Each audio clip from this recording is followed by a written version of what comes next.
So you're tired, like always tired. When you just woke up, tired. When you're at school, tired. And don't even get me started about how we feel after school. Our 90-year-old grandmothers are more energetic than we are. And this is all wonderful, but we can't afford to be tired. We're booked and busy, have 300 assignments to do, 400 clubs and extracurriculars to juggle, and 153 episodes of Gilmore Girls to binge watch while crying over 1989 Taylor's version, okay? Alas, dear reader, in this video, I will go over evidence-based energy boosting tips that helped me transform from an amorphous blob glued to my bed to an Energizer bunny go-getter who never feels tired anymore. So before we can solve your tiredness problem, we need to understand why you're always tired in the first place. I've classified the common tiredness problems into 3 main categories with their own energy boosting tips and habits: biological problems, psychological problems, and environmental problems. Alright, so category 1 was biological causes for tiredness and healthy habits that you can use to boost your energy.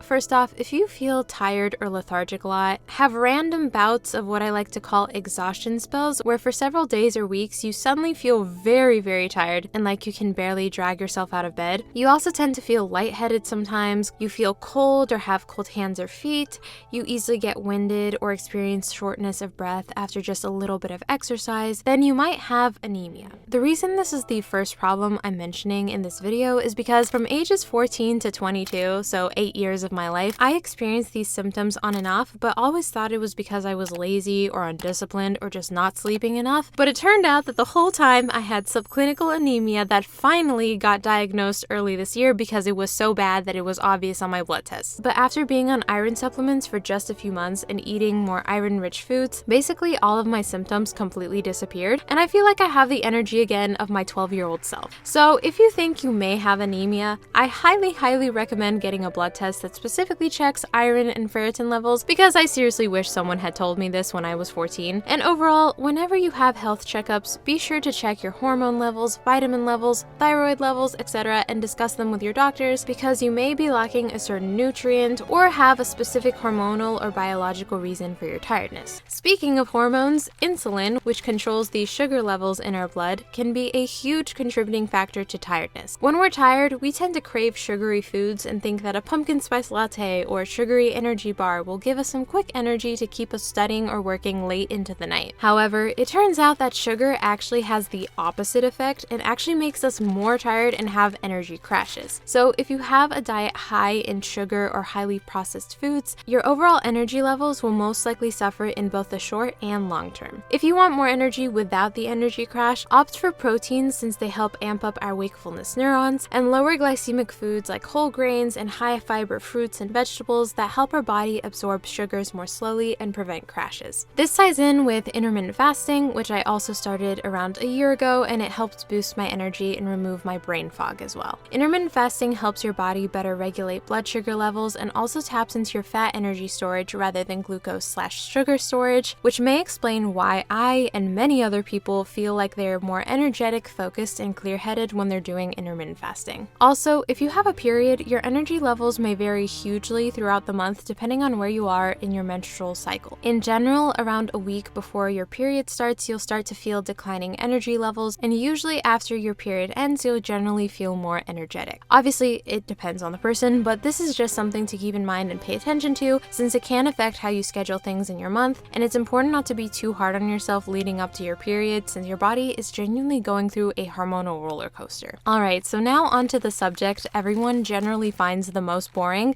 which is sleep. So the main problems here are that you might not be getting the right amount of sleep, good quality sleep, or your sleep schedule is so whack that your circadian rhythm is completely off balance, which is affecting your energy. First off, not everyone actually needs 8 hours of sleep exactly. Some people, especially teenagers, may actually need more sleep, and some people may need less. I personally know that around 7 hours is optimal for me. I actually feel more lethargic if I get 9+ hours of sleep, so don't stress out about what you think you need to sleep. Just try to observe the days that you feel the most energetic, maybe keep a sleep log or some kind of sleep tracker tracker just to see in general how much sleep is the best for you. Also, there are different sleep chronotypes, which is basically like, are you a night owl or a morning person? And it's pretty much just our natural preferences for wakefulness and sleep, and it's great to find out what kind you are so that you can schedule your work and studying when you're most focused and energetic during the day. Alright, so when it comes to good quality sleep, the first step is to actually fall asleep. I used to take 1 to 2 hours to fall asleep minimum at night, so if you have trouble falling asleep at night, I would highly recommend either quitting caffeine or only having caffeine in the morning. I used to be a huge caffeine addict, but once I completely quit, I finally started falling asleep super easily at night. If you want to keep caffeine in your life though, I recommend drinking matcha instead of coffee. There's not nearly as much of an energy crash, and it also has less caffeine content than coffee. Apart from quitting caffeine, make sure your room is dark, maybe use a sleep mask if you need one, and you can also try setting up a sleep machine or a white noise machine, or maybe just playing ASMR videos before you go to sleep to help you fall asleep faster and also not wake up throughout the night. Also, the temperature in your room can hugely affect how good your quality of sleep is. I personally prefer a cooler room and always turn on my fan at night because if it's warm, I will constantly wake up throughout the night. Your pillow height can also affect how you sleep. Mine is really flat because it prevents my neck from hurting, and I also don't feel uncomfortable or constantly have to adjust my position when I'm sleeping. Also, try to exercise at least 30 to 60 minutes during the day since it will help you feel more tired at night and also have better quality sleep. Okay, so if your circadian rhythm and your sleep schedule is completely whack, try to use the summer to fix it. I used to be a complete night owl, and it took me around 6 months of consistently going to sleep early to finally start waking up early without an alarm and feeling rested. So yeah, it can take a pretty long while to fix your schedule if your circadian rhythm has been all over the place for years. I've also learned the hard way that it's better to sleep slightly less per day, like 6 or 7 hours, than to sleep 4 hours a night during the school week and then sleep 12 hours a day on the weekend due to catch-up sleep. The whole week then, I feel like a zombie and jet-lagged, so it's really better to just figure out a schedule you can keep throughout the week. Finally, for some people, power naps can be super helpful for energy levels, especially in the afternoon when our energy is waning. Ideally, they shouldn't be more than 90 minutes though, but maybe try taking a short nap right after school and see if it helps you. So moving on from sleep, a lack of sunlight can also lead to lower energy and moods.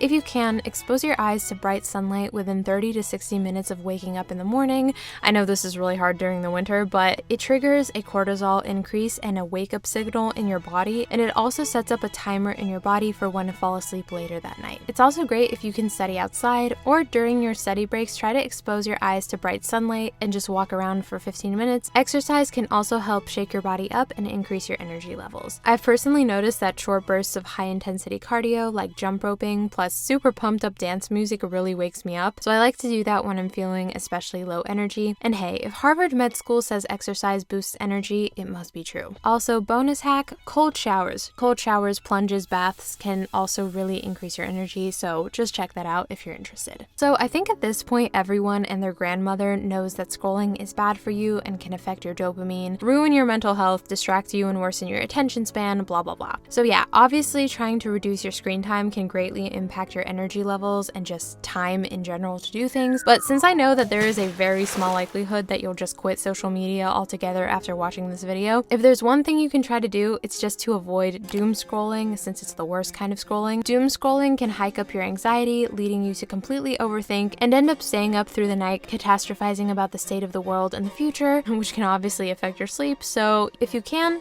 try to avoid doom scrolling. So this ties into active rest versus passive rest. Have you ever noticed that after a vacation or a school break, you just can't seem to get back into your work or study routine? This has happened so many times to me. I'd push myself super hard during the school year, and then when the holidays or summer rolled around, I'd be like, okay, I can finally take a break for a day. And then day after day, I would spend lying in my bed reading or mindlessly scrolling, and gradually my energy levels would just get lower and lower. And eventually, I realized the more that I stayed inactive and procrastinated on things or just did nothing, the less energy I seemed to have with each passing day. This is because, just like in physics, our energy is momentum-based, meaning that the best way to keep your energy up is to keep your productive momentum going by not passively resting resting all the time. So I'm not saying to never rest or like to never scroll or never read a book, obviously.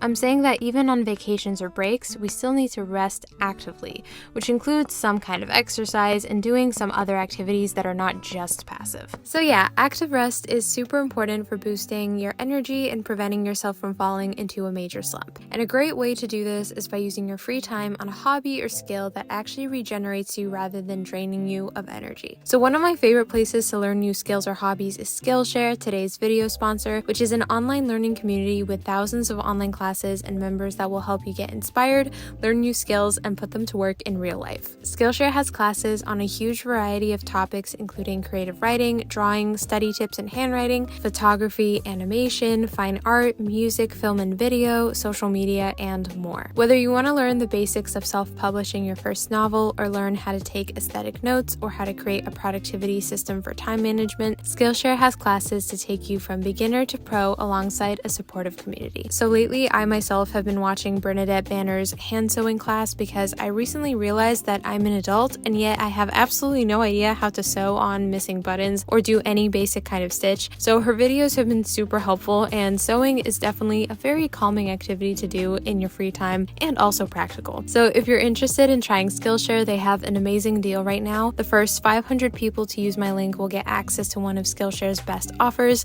30 days free, and 40% off your first year of Skillshare membership. So having fun hobbies also ties into psychological reasons for constant tiredness. Other than major mental illnesses like depression, I would say that the biggest psychological issue for most of us overall is just plain old burnout. When I was younger, I used to think that the way to be successful is to just be hard on myself all the time, push myself 24/7, because every minute not going towards my goals was a minute wasted. I sacrificed my time with my friends and family, hobbies, sports, etc. because they didn't directly tie into my idea of success. But what I didn't realize was that this approach and mindset to school and success eventually catches up to you, and you will eventually first off start to resent school and studying because it feels like you're constantly using your gas tank but never refilling it, so your car, aka body and mind, is constantly running on empty. Also, when you have absolutely nothing to look forward to except your ginormous to-do list that just never ends, there's nothing that re-energizes you or motivates you to keep going because there's just never a reward at the end. So the key word here is balance. There have to be fun moments every month, every week, and every day that you can look forward to, even if they're not useful, because they do replenish your energy and motivation levels. So again, try to reconnect with your child self, remember hobbies or activities that make you happy and joyful and give you energy back. And last but not least, we've got the environmental causes for tiredness, which could be social or just about your home environment in general. Like I said earlier, sunlight is really important for energy, and if you live somewhere with constant gloomy or dark weather, that can definitely impact your mood and energy levels, so invest in lights and ways to brighten up your home space if possible. Also, if you have a perpetually messy or overcluttered room, it can also drain you of energy and impact how you feel in a negative way, so if you can, spend one of your breaks or holidays getting rid of things you don't need and organizing the ones that you want. Don't worry about having the perfect aesthetic room. It's just mostly about not having a completely overwhelming, depressing mess that drains you whenever you enter your room. Also, of course, the people around us can definitely impact our energy levels and either uplift us or drain us. Basically, toxic friends or people who either constantly use you as their personal psychologist or to dump all of their issues on you can definitely take a toll on you. Same goes with family members who don't appreciate you or just go out of their way to make your life miserable. Of course, it's easier said than done to just cut all of the negative people out of your life, especially if you rely on them for a living. But my point is, if there are people around you that actually give you energy, inspire you, and you just have a really great time with, really cherish them, and if you can, try to avoid wasting your time and energy on people that just take and never give back. And of course, try not to be a leech yourself with your friends and families, since relationships are two ways, and they also need good vibes and energy from you just as much as you need it from them. Of course, it's important to know whether you're an introvert or extrovert and just where you fall on the spectrum of that, and figure out how you recharge your energy batteries. If you get super drained after social interaction, definitely try to find some alone time during the day. But if on the other hand, you notice that you actually feel refreshed and energized after interacting with certain people, definitely try to schedule in more time with them and group hangouts. Okay, so as a final message, I want to emphasize two main golden rules of this video, which is to listen to your body and that change takes time. The general rules and principles in this video are science-based, but your body is different from everyone else's, and it's up to you whether you feel better napping or not napping, sleeping 8 hours or 6 hours, exercising in the morning or at night. There is no one blueprint that will tell you what you need to do. You're gonna have to try and tweak every aspect, preferably for at least 2 to 3 months, because again, change takes time. And yes, it is a pain in the butt in the beginning to have to experiment with yourself and not know exactly what works for you, but trust me, once you finally figure out the unique formula of what makes you tick and what makes you energetic, it makes all of your efforts worth it. I hope you guys enjoyed this video and found it helpful, and I will see you guys in my next video. And stay energetic out there, guys.